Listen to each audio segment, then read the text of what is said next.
নমস্কার বন্ধুরা, আমি রোহিণী আর নতুন একটি ব্লগে আপনাদের স্বাগত জানাই।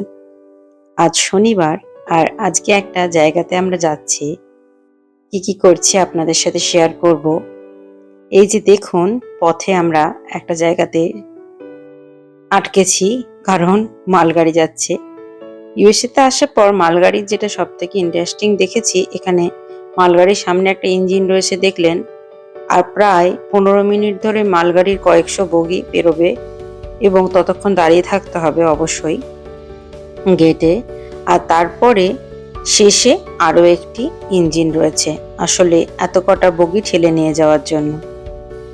আজকে আমরা হিউস্টনে হওয়া এশিয়ান কিছু দেশের লুনার নিউ ইয়ার উপলক্ষে একটি অ্যানিম ফুড ফেস্টিভ্যাল মেলা হচ্ছে, সেখানেই যাচ্ছি।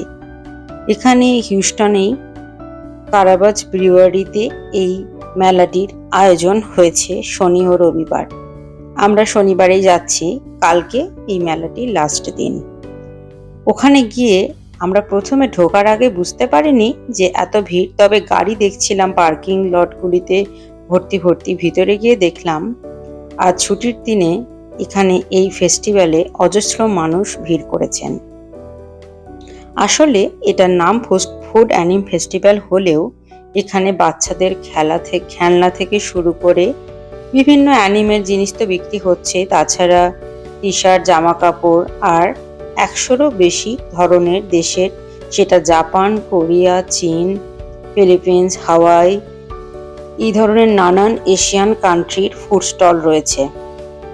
আরও কিছু অন্যান্য দেশের ফুড স্টলও এখানে হয়েছে। আমরা আস্তে আস্তে সব জায়গাটা ঘুরে দেখছিলাম। ওখানে কিছু অনুষ্ঠান হচ্ছে।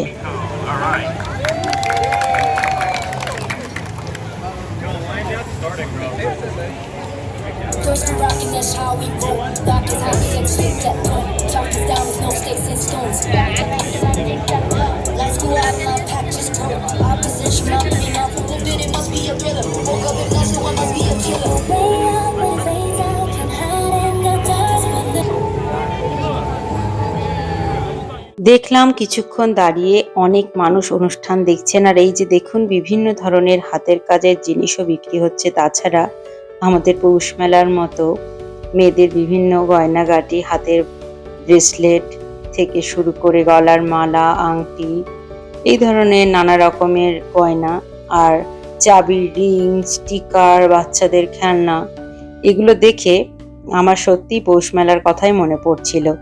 এই যে দেখুন, এখানে বাচ্চাদের ছোট বই, এই ধরনের বিভিন্ন জিনিস বিক্রি হচ্ছিল, আর ছোট একটা করে ক্যানোপি করে প্রত্যেকটা স্টল বসেছে।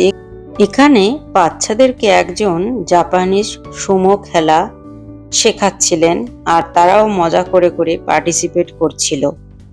একটু এগোতেই আরো কিছু চাইনিজ হাতের কাজের দোকান দেখলাম, আর তার সাথেই বিভিন্ন অর্নামেন্টসের জুয়েলারিরও দোকান রয়েছে।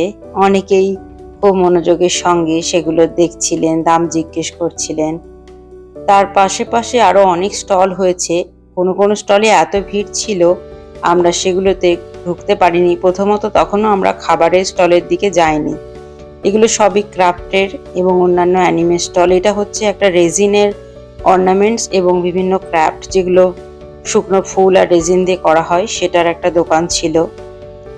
তারপর সেখানেও বেশ সুন্দর জিনিস ছিল। তার পাশে টি শার্ট ও জামা কাপড় এবং ঘর সাজানোর জিনিস বিক্রি হচ্ছিল।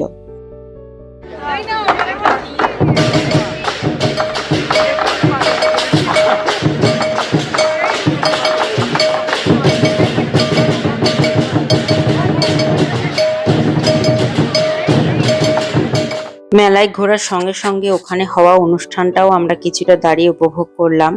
আর তারপরে দেখলাম এখানে খাবারের যে স্টলে সবাই খাবার কিনছে, সেটা বসে খাওয়ার জন্য এরকম টেবিল চেয়ার পাতা রয়েছে সেখানে।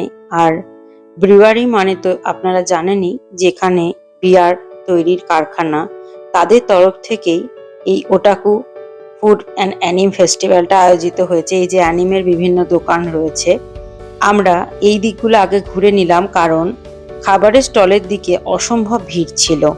ওদিকে আর ক্যামেরা অন করতে পারিনি। আমরা অল্প স্বল্প স্ন্যাক্স কিনলাম, খেলাম।